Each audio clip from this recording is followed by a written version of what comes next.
Good morning, amazing entrepreneurs. It's great again to be talking to you this particular Monday. By God's grace, every Monday I go live and I talk to entrepreneurs like yourself about businesses, right? How entrepreneurs can run their business, right, in an amazing way, and that gives them profit. I've been speaking about branding, profiting from your brand, right? Profiting from your business. And today I'll be talking about an amazing topic, something I am known for, right? And that's from turning conversations into deals, all right? Turning small talks, casual talks into profitable deals, right? Today I'll be talking specifically on from conversation to conversion. From conversation to conversion. Just do me a favor, go to the comment, tell me where exactly you're joining us from, and tell me that you can hear me. Go to the comment, tell me you can hear me. Go to the comment, tell me you can hear me, and tell me where you're joining us from. You're joining us live from Nigeria, Britain, wherever. Just go to the comment, tell me where exactly you're joining me from. Welcome this morning. I celebrate you. You are great. Let's go right into today's amazing topic. So, like I said, I'll be talking today about from conversation to conversion. Now, how do you move from casual talks or small talks to sales talk? Here's exactly how it's done. I'm going to be teaching you that today. Now, the truth is this: you must understand that the reason why most people miss this sales conversation or the sales during friendly conversation, right, is most time people can't pinpoint how to do that, and many of them miss that opportunity. So I'll be fixing that today. All right, so let's get right into it. Now you need to understand that most deals doesn't start with a pitch. All right, yeah, many deals, especially the ones I go on, it doesn't start with a pitch, it starts with a conversation. I used to say that the reason why you can't close deals is because you are not conversational, right? The more conversational you are, the more it is easier to close deals. People who close deals effortlessly are people who are conversational, people who love to talk. But if you are just interested with closing, you would likely not close any deal, because the truth is people want to be talked to. People want to be heard. People want you to interact with them. And the more you interact with people, the more you find their pain points, the more you find what exactly is keeping them up at night, the more you can easily help them. But many of the times, a lot of persons don't want to go through all this process. They just want to go directly into pitching. And unfortunately, if you do that, what would happen is people are not just going to be interested in what it is that you are selling. They would see you as someone who is not interested with them. They'll see you as one who is greedy. They'll see you as one who is not even concerned about their problem, who doesn't understand them. Many times I've realized people give their money to people who understand them. All right, people give their money to people who can explain their pain and their problems for them. If you can do all of this, you can make a good amount of money. So understand that the way we sell, or the way sales really happen, doesn't start with a pitch. Nah, it doesn't start with a pitch. It starts casually, right? So many people want to sell, and then they are practicing sales pitch, how to hit. Nah, that's not exactly how it happened. So how does it start with? It start with a conversation. Yes, it start with a conversation. Now remember, it doesn't start with a pitch, it start with a conversation. And in the process of today's life, I'm going to be showing you how to converse your way into profit, right? How to converse your way into profit. So if you have tried practicing on pitches, when you give pitches is on stages. Let's say you've got 2 minutes to pitch your business idea. That's where to give a pitch. But when you're with a client, you don't give a pitch, right? You converse with them. You have a conversation with them. Now, missing the transition will cost you client and cash. Yeah. Now, there are a lot of, I know you don't pitch, right? You don't pitch to client, you converse with them. But unfortunately, a lot of persons get so rubbed off in this pitch, in this conversation, that they forget themselves. Yeah. I've seen a lot of persons speak so much poof, and they don't even know where to end. They don't know where to ask for the sale, right? But in the process of this live today, I'm going to be teaching you that, but definitely that's why that matters. Now, I need you to see every conversation as a potential sales seed. And that's exactly what happens to me. You can't tell when I try to close you. You cannot figure out because I'm conversational in my style. But every single time I speak to people, every single time I get on a call with them, especially on a call or interact, there's something unique that happens. And that thing is the fact that every single time I'm on a call with you, I am planting a seed. Right? Just like I used to say of being on the internet, if you show up consistently, what eventually happens to your business is that people begin to trust you. The more you show up, the more you build trust. The more you show up, the more you build trust. I usually advise that on the internet, if you build on the internet space, don't show up don't show up on some days and not show up on some days. Show up every single day. Same thing happens when you get on a call with your client, all right, or you get to converse with them. What happens is I am planting seeds, right? So whether they are buying on that day or not, I have planted a seed. So you want to take every conversation as a potential sales seed. The more you take conversation as a potential sales seed, what eventually happens is that the customer trusts you, the customer feels comfortable, the customer sees you as their friend. The moment a customer can see you as a friend, that moment the customer can give you their money. Now, I usually say when you're selling, this is what to do and this is not what to do. Don't sound like a salesman. That's the mistake a lot of salespeople do. Anytime you're selling, be an assistant buyer. Let me say that again. Anytime you want to sell anything to anybody, don't be the salesman, be the assistant buyer. Who is an assistant buyer? I'll tell you. An assistant buyer is someone who assists the client to buy. Right? The truth is, people hate to be sold to, but they love to buy. Right? And that exactly is what I define closing as. Right? Closing is helping people to buy without making them feel you sold anything to them. Now, understanding that people love to buy but they hate to be sold to, what then do? You assist them to buy. You guide them during the buying process. That's exactly what to do. You guide them through the buying process. Now, until you can learn to guide the customer through the buying process as an assistant buyer, not as a salesman, what would happen is eventually the customer feels comfortable with you. Have you spoken to a client and the client giggles, laughs, forgets themselves, starts sharing deeper things with you? That is a sign that you're a great salesman. Yeah. Let me say that again. Have you gotten into a conversation with a client that the client started telling you deeper things that you shouldn't know, right? And started sharing more things, deep things that you feel, wow, this is a privileged information. Guess what? That's a sign that you're a great salesman, right? Great salesmen knows how to talk. Not just knows how to talk. Great salesmen know. Yes, one unique quality of a great salesman. A great salesman know how to get people to talk. Yeah, take that from me. A great salesman knows how to get people to talk. Until you can get people to talk, you will not get the money from them because it is what they say that you can eventually use against them. All right, you've heard this saying that you can imagine a police getting hold of a criminal and you say to them that what you say will be used against you in the court of law.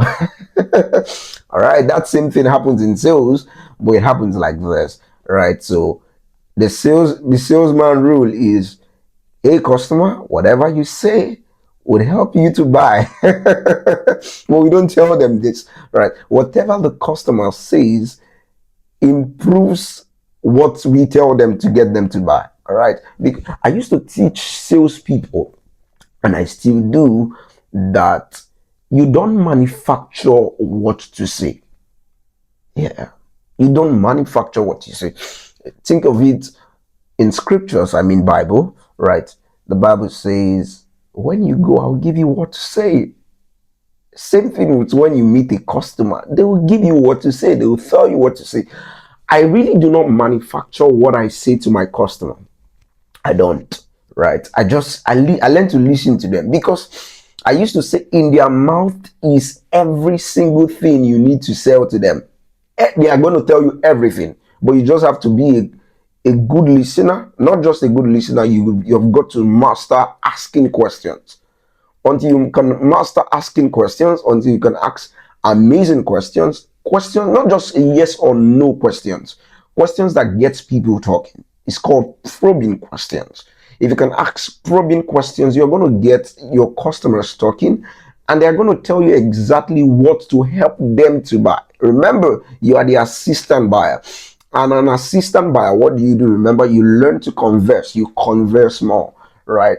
And not just converse more. In converse, saying that you should converse, have conversation, I mean to say you get to learn to ask more questions. All right. So you're not the one doing the most of the talking. You are getting them doing the most of the talking. You see that?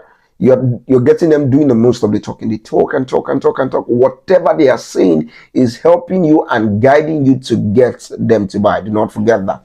Right? Another thing you should know is this, that you are not selling, you are solving.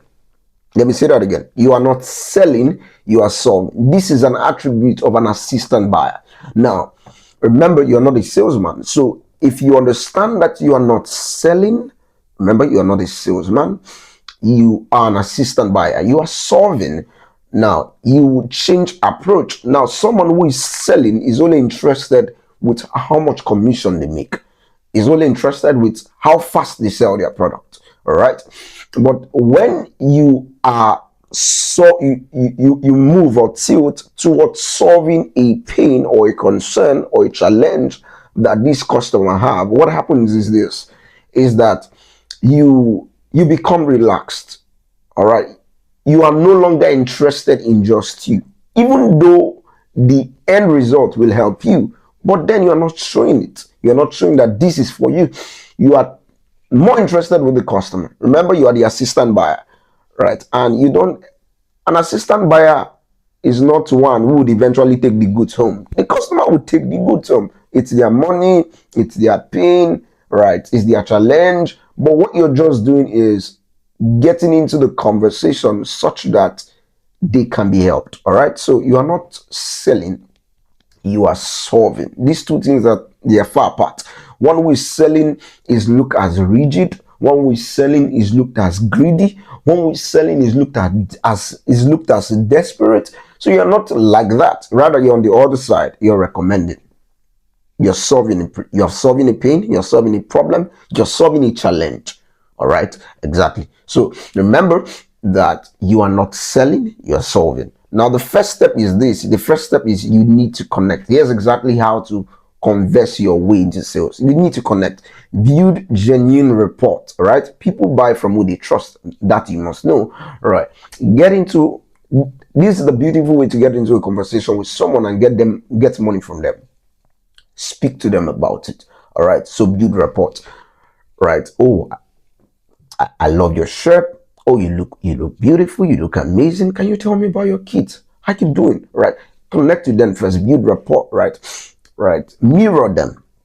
Mirror the customer. Say something that intrigues them. Say something that they are interested in. Right. If they are interested in football, talk about football. If they are interested in volleyball, talk about that. Talk about their games. Talk about the environment. Talk about the economy. Right. Talk about something they can effortlessly relate to. Right. Exactly. Because every customer usually have a pain. Every customer has a joke. Don't forget that. Every customer has a joke, right? You can get into that, but then dabbing into that with wisdom, right? You want to build rapport, connect to the customer, because eventually, remember that people are only going to buy from people they trust. So if you don't build rapport, they don't trust you. Yeah. So you must learn to build rapport so that you build your trust, right? So you build confidence in you. The way to build confidence in you is the fact that you show yourself as trustworthy, right? While it is different, it's a different approach online. Online, what happens is I I teach that when you are building trust online, you show up consistently, right? You put valuable posts and a whole lot of that. But then while you're doing it offline, you're doing it whether it's on a call, whether you're doing it in chat, all you're doing is this: you're building trust. You're talking about them, you're more concerned about them, you're making it more about them. All right? Yeah. And another thing you want to do is you want to ask questions to understand. So ask questions to understand. That's exactly why we ask questions. So the reason why we ask not just questions but more questions is that we want to understand. So a customer tells me that I would think about it, or they tell me, I don't think I want to buy today. Now, my question today, I'm going to question that. I'm going to tell them, okay, what exactly is the challenge? Talk to me about it. You see, that has gotten them to say more than a yes or a no, right? They start talking about it, right? They dive into it, start talking about it, go deeper into it, and then they are just talking, right? If I feel like I still do not have clarity, I ask more questions, I ask further questions, probing questions after questions. Then there's a downside to this. You must understand that you have to do it in a way that they don't feel policed. Let me say that again. You have to do it in such a way that they don't feel policed. People hate people mounting pressure on them, right? Remember, people hate to be sold to, but these same persons love to buy. So in your bid to ask customers questions, people questions, what you do not want to do is to police people. All right, do not police people. All right, do questions after. That's not how to do it. Do it in a very calm way. Do it in a very interested way. Oh, I'm interested in you. I'm interested in helping you solve your pain, your problem. Right, give solutions to your challenge. If you do it that way, you get the money. Right. Remember, ask questions to understand, not to sell immediately. So I've seen a lot of persons do this, right? So people get into, okay, Coach Victor has just thought that you should ask questions. Amazing, right? I want to ask questions. So because now it's about questions. Now, what a lot of persons will do is they start asking questions that do not relate. They start asking questions just to sell. So they say, have you bought this product before? No. Perfect. Poof. No. You lose the sale. You likely lose the sale. So do not ask questions like that. Rather, you want to ask questions to understand. All right. So I already taught you how to ask questions to understand. Ask questions because you are more interested with the customer than in the sales. All right. So when you ask a question and then you seem not to understand, that seem not like a strong point, right, to help you further the conversation that will lead you to the sale, you ask more questions. So you ask questions for clarity. Okay, how long have you been in this challenge? How long has it lingered? All right. Then you probe on like that. Have you tried other solutions? You see that? Because why should a salesman be interested in other people? Why should a salesman, because they are salesmen, why should they be interested with other products you have bought? It's not their business. It's not their product, right? But then they are interested because they are seeing it as that particular one would definitely result to something that a customer, very unique thing, right? That will result to saying, I've tried this your product before. But immediately you are the one asking the question, oh, have you used something similar before? Tell me your experience from it. Right? See their reaction to it. See what they didn't do right. I know a lot of persons who have used a particular product and maybe did not use that product well, right? Or even use the product, but they even did not wait for the right time to get the right result. So let's say they didn't use it well, and so they didn't get the result. It wasn't the fault of the product, it was their fault. But we're not going to say that to them. So, but asking questions help you discover how to present your solutions to people, right? So remember, ask questions to understand, not to sell immediately. Now, listening for cues. This is exactly where the sales happen, right? You have got to learn to listen, right? The truth is, people drop hints about their needs without realizing it. Yeah, and this is why I said you must be very good at asking questions. But more than asking questions, you have got to become to listen. Yeah, because people are going to drop hints. People are going to give you an idea. People are going to say it. And the truth is, when people talk, See, if you give people a chance to talk, let me give you a strategy what that works, right? Just think of a big man, right? Think think of a leader. Think of a responsible person. The moment they are sharing something, just try to open the book and write. You guess what? They would speak so much. They will talk so much. They will feel so unique. They will feel so honored, right? And they will begin to talk. They begin to release. I think it happens to you. Just think about it for a moment. You start to speak, and then people open their book. Not a phone now, not a device, right? That's the mistake a lot of people do. There's a disconnect when you are talking to someone and the person is saying, I'm jotting on my phone. No, that's wrong. You don't do it on this, right? You do it on this. There's a different feel, right? You feel not listened to many times when people undo their phone. They might be jotting it down on their phone, but come on, you're like, no, right? Make use of this, make use of something like this, a diary book. So imagine someone is talking and then you open the book and then you begin to write. You begin to write what they're saying, right?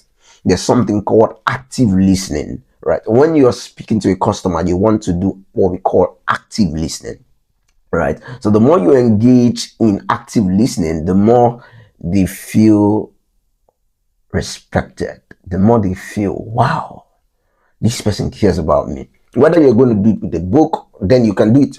Of course, you can do it with your face, right? Facial expressions.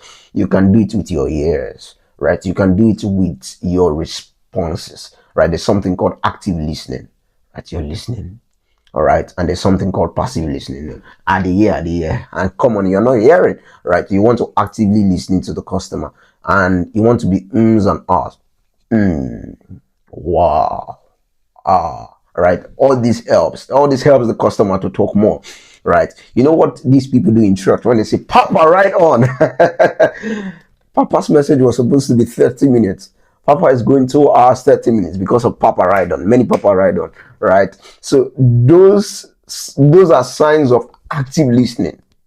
All right, those are signs of active listening. So the truth is, when people begin to talk, they begin to share more ideas of how you should help them. So people will drop hints, people will drop cues, right, during the conversation without even realizing it. But then you must be very good at asking questions. This is how to get them to doing this. Now, you want to train your ears to catch buying signals in casual talk. This is exactly what happens. Yeah. Right, train your ears, all right, to catch buying signals. Remember I said a lot of persons, I've seen some persons who are good in conversations, but the problem is they talk the customer out of the sale, and that's the worst of it. If you talk the customer out of the sale, there'll be nowhere to buy again, right? You're now a body. You're no longer an assistant buyer, right? They are just so good at talking to you, and then they go in from this talk to that talk to that talk, and sincerely now they have forgotten about your product. Yeah, they have forgotten that you're buying anything. So here's exactly what to do, my friend. You want to train your ears to catch buying signals while the customer is talking, while the customer is sharing from their pain, while they are annoyed, while they are angry, while they are feeling bad. You're going to realize that these customers are going to say something that will get them to buy, right? That exactly is what you should watch out for. Watch out for when they say that. So you are listening, remember, then you train your ears. They say it at different points. Know that they have gotten to the point where they want to buy. Hit on that point. And I'm going to show you how to do that, right? Hit on that. That's the point to hit, right? So when you pick that one, you can pick about 3 of them, and then you learn to recommend. I get to that. So you want to transition smoothly, right? So shift naturally from personal talk to problem solving talk. These many people do not know how to do. Like I said, a lot of persons just get to love talking, right? Now, here's exactly what you must do, right? You must learn to shift from personal talk. You must learn to shift from talk about weather. You must learn to shift from talk about family, right? To talk about problems. Yeah, somebody can get so engrossed with talking about the weather, get so engrossed in talking about the economy, right? Get so engrossed in talking about a sport, right? You must learn to shift from personal talk to problem solving talk. So I could be having a conversation with you like, oh, how you doing? How was your day? I trust you had an amazing day. Oh, tell me about your day, and then you get to start talking about that. Then I then say, okay, the purpose of this call is such that I understand what exact problem you're passing through. You see that I just transition. So you must learn to shift naturally from that. And this actually happens through questions. All right. You are not expecting that the customer will shift to themselves. Many people do not know what they want even while they're on the call. All right. Like I say, if you're a great conversationalist, they take you from talks to talks to talks to talks. That's not who you should be. Right. You must learn to shift from natural talks, all right, from personal talk to problem solving talk. Use bridging phrases like that reminds me. Yeah, that reminds me. That reminds me. Remember, now just imagine you're having a normal conversation, a conversation about sport, a conversation about their health, a conversation about their family, a conversation about the economy, a conversation about the environment. Then you move to saying something like this. That reminds me. You can say another one. Have you considered? And you can say another one. The purpose of this call, right? Right. So this help. Oh, the purpose of this call. Oh, that reminds me. That reminds me is a very powerful one. That reminds me is a very powerful one. Another, remember, have you considered? All these will help you, right? These are how to transition smoothly from personal talk into the deal talk. All right. Now you want to also position your offer. Position your offer. Now here's exactly how to do it. You want to present your solution as the natural next step. Many people don't know how to do this, right? This is what differentiates who we call the closer from normal salesman, right?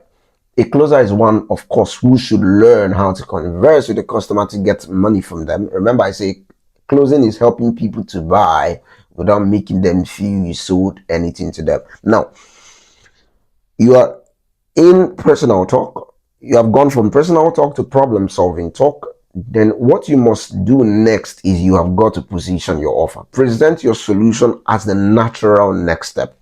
So here's exactly what I could recommend, right? You can now say something like, you heard the word recommend, right? Oh, I see. Right. Can I recommend a solution? You see that? You have transitioned from personal talk to problem solving talk to your product recommendation. So you also have to do this very naturally. Now when you want to present your solution, you don't change your piece, right? You don't change your pitch. You can almost be in the same way, talking the same way, right? If you're talking friendly, you don't get so bony at that point. They know something is about to happen. So what you just do, you casually say, oh, let's say you've been all smiles, all laughter. Keep up with that, right? Not when you get to that process, everything changes, the room changes, and all of that. Nah, keep up with the emotions in the room. Keep up with the emotions during the call. I've gotten on a call with people where I was moody because they were moody. All right, I had to be moody because they were moody, and I just kept up with that. And eventually, the sales time came. I still remain moody. I stayed moody. Mm, what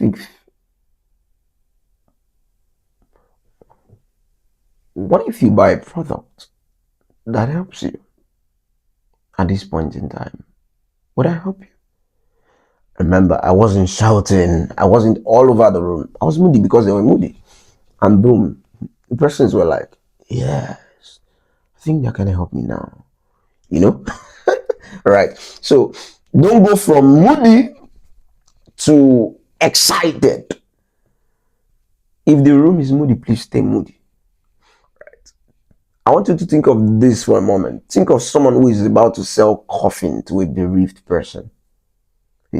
Is the person, because he's about to make sales, just going to jump out of excitement? Wow, You see, that's not the right mode for the room.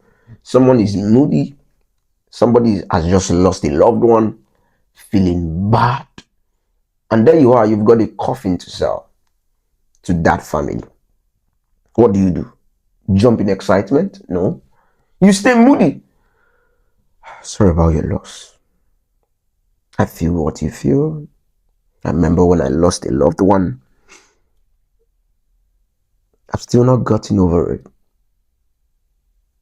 So I totally understand. I pray God strengthens you. I'm doing all of this so to ensure I can sell. And so I pray God strengthens you. When would you people? When would you bury this? When would you bury the person? So we need to bury the person tomorrow. All right. Okay. We have this casket here. We have that casket there. I'm still moody, remember? We have that casket there. Which size would you get? Remember, I'm still moody. Right? They say they'll get this size of casket. And they buy. Not because I don't get excited the moment they say they are buying this. Then they know you are not concerned about them. So keep on being moody. If the room is moody, stay moody. If the room is excited, don't stay moody. Go excited. Oh, I'm going on vacation. Hooray. Oh my God. You know what that will look like? You know what this will look like? This will look like this. This will look like that. Stay excited. Read the room. Learn to read the room. All right? So present your solution as the natural step. Now, when you're presenting your solution as the natural step, one thing you want to focus on is your benefits and not the features. I see a lot of persons talk about the features. Oh, do you know that my product is red? Do you know, see this book? This book has this height from year to year, is whatever. They mention the ratio, they mention, come on. They mention the fact that it's red, they mention the fact that it's hard paper. Come on. Don't talk about the features, talk about the benefits. This book is called How to Handle Sales Objections Like a Pro. I'm not talking about the name of the book, right? Of course, the name should sell to you. The name should convince you and say, oh, you need this book. And I'm not talking about this. I'm talking about, all right. I remember the story of Ade. Ade had just got into selling cars, and unfortunately, Ade could not sell cars, right? Ade almost lost his job. His boss gave him a 1 month ultimatum, right? And Ade had to do something real quick. And then all of a sudden, he found me on the internet. In his bid to ensure that he closes deals, he found me on the internet.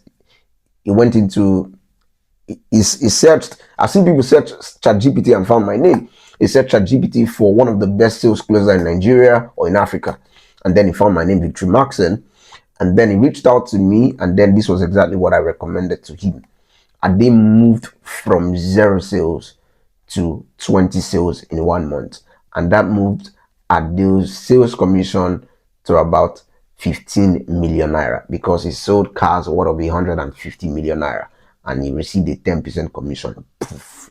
You're hearing that, the benefit, right? So the benefit was that Ade, who was not an expert, right, in sales, right, a newbie to say, a rookie to sales, right, moved from that to 150 million in a month. That's the benefit, right? That's the part you're most interested in. Exactly. That's exactly the part to sell. Stop talking about the features. Imagine a day comes to me and I say, Ade, you know what? This book has this learned. Can't you see the name? Can't you see this gold sign? That's exactly what a lot of persons does, right? They talk about the features. Don't talk about the features of your product or whatever it is that you sell. Stop talking about the features. Start talking about the benefits. Start talking about how people will feel. Start talking about how people will be represented when they put on your product. If you sell perfume, stop telling us the perfume bottle is longer, right? Oh, come on. Start talking about the benefit. Talk about how they will be perceived, right? What they would smell like, right? Imagine you smelling like a king, right? Imagine you smelling kingly, right? Imagine you go on a show and then you are well represented, right? People want to reach out to you and hug you. Oh, that's the benefit there, right? Talk about that, right? That's how to position your offer. Now, you want to also, what we do, handle objections casually. Yeah, handle objections casually. Now, when a customer gives you an objection, you don't get agitated. Oh, come on. Doesn't, you stay calm. You stay calm. Yeah, you stay calm. Anytime a customer give an objections usually mean interest. So you stay calm. And then you handle the objection. Imagine now there's a mode. Imagine you're talking to your friend, you're relaxed, right? You're staying back on your chair, like this.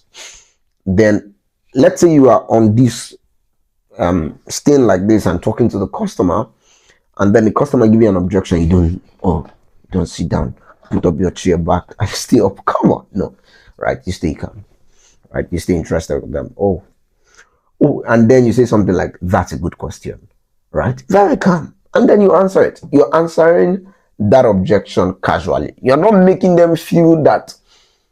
You're not allowing them see any change. There's no switch.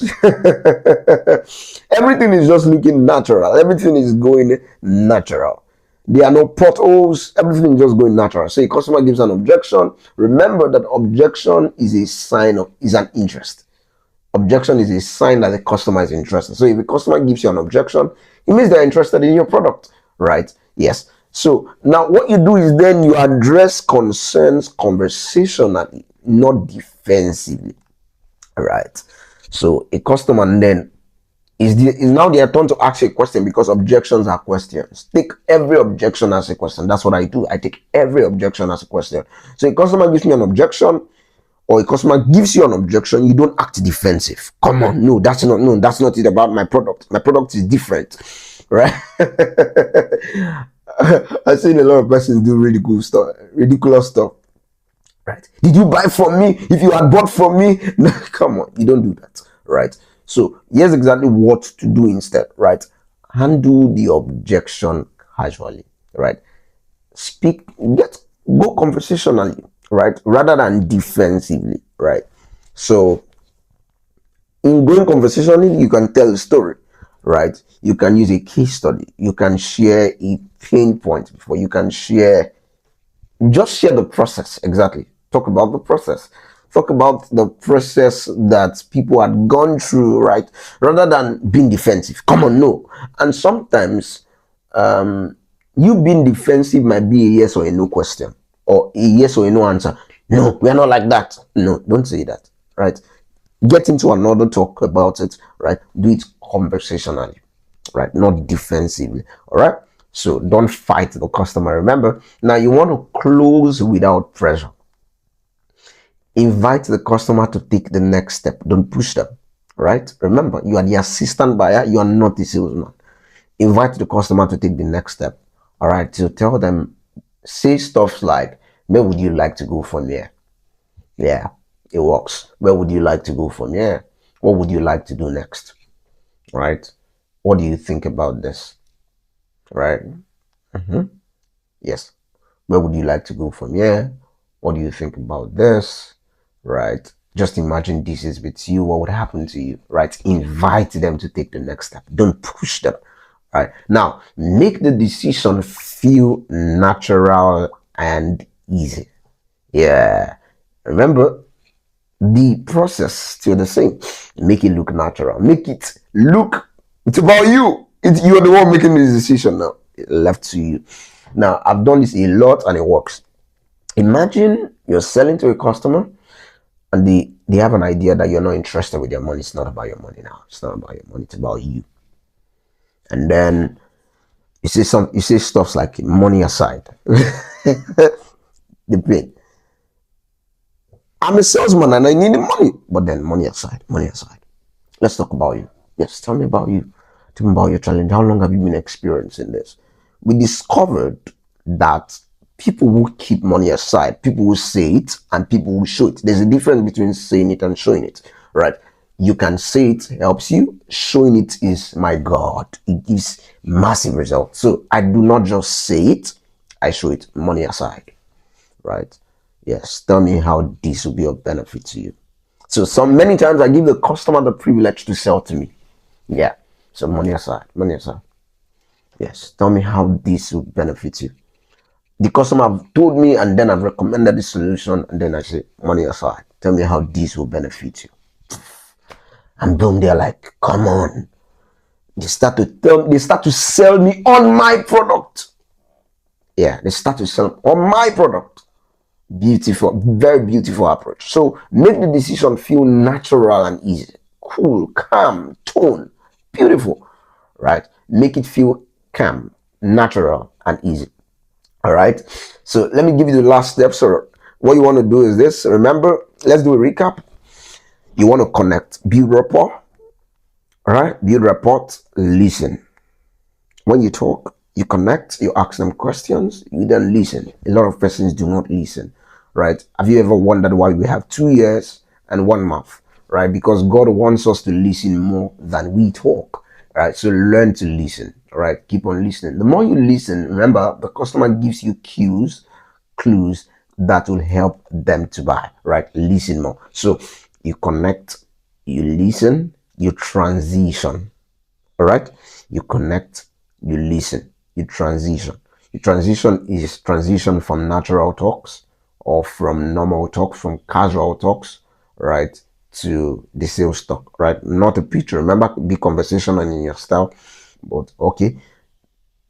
Transitioning from, right, what they are used to, what you got them interested with, what you got them talking in, whether they were talking about sport or whatever it is. Transition from that to problem solving talk. All right. So you transition, and the next one is you give them an offer. All this has to happen naturally, right? You offer something to them, and then you close the deal. This is exactly where you must get to. This is the end. All right. This is the end. And guess what? The end actually does not happen at the end. Yeah. The end does not happen at the end. So we don't usually close deals at the end. Remember, I said many times the customers can give you a cue, can give you a clue. So don't wait to finish. Let's say you are doing a presentation slide. I see a lot of persons, they are like 1 hour. 1 hour. The customer has been interested on the 7th or the 10th minute. They are like 1 hour. Come on, you will lose the customer.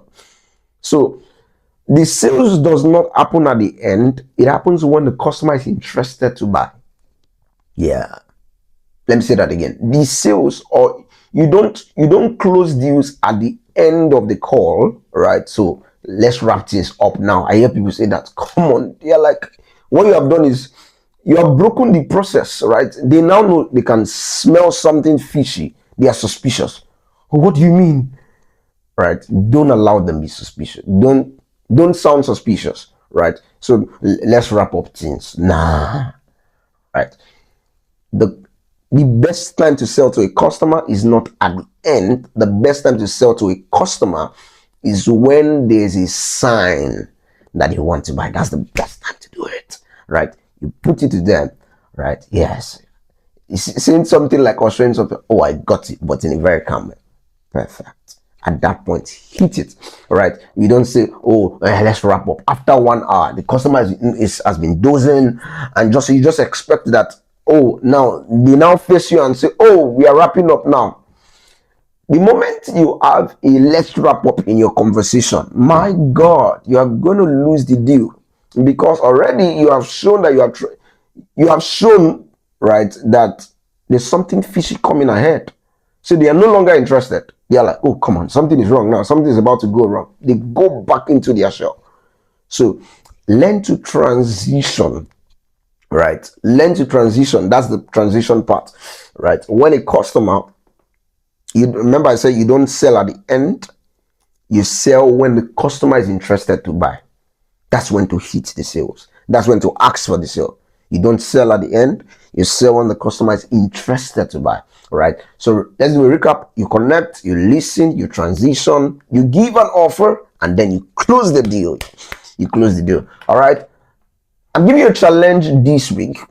And here's my challenge. Turn your next conversation into a client. Yeah. You're going to have different conversations this week.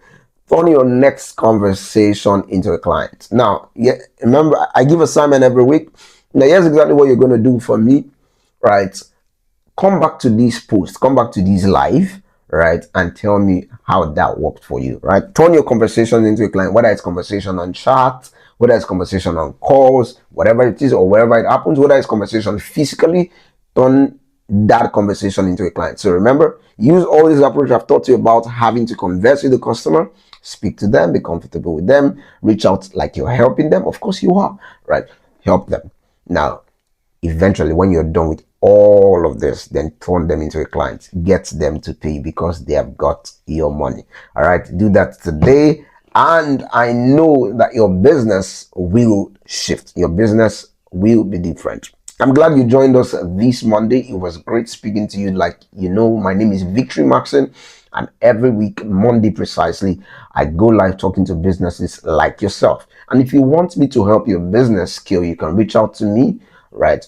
We could converse about it, right? And then I'll be willing to help you, right? If you also want me to speak to your company and train your company, I do executive coaching, right, and training and consulting, right? I could do that. I could be of help to your company. You could reach out to me, right, on WhatsApp with the number +234 9090621399. I repeat the number again. You could reach out to me with the number +234 9090621399, or you could search for all over social media: Facebook, Instagram, Twitter, TikTok, LinkedIn, YouTube, X, Thread, everywhere. I'm there, right? I'm there with the name Victory Maxon. Maxon is Markson. Victory, you know, Victory, and then Maxon, Markson. Reach out to me in the DMs, right? And you could reach out to me with the email maxinvictory@gmail.com. I'll be willing to help you. I'll be willing to help your business scale. I'll be willing to talk to your staff. I'll be willing to talk to your businesses. I'll see you next week. Have a great week. Bye-bye. You are great. You're great. Bye-bye.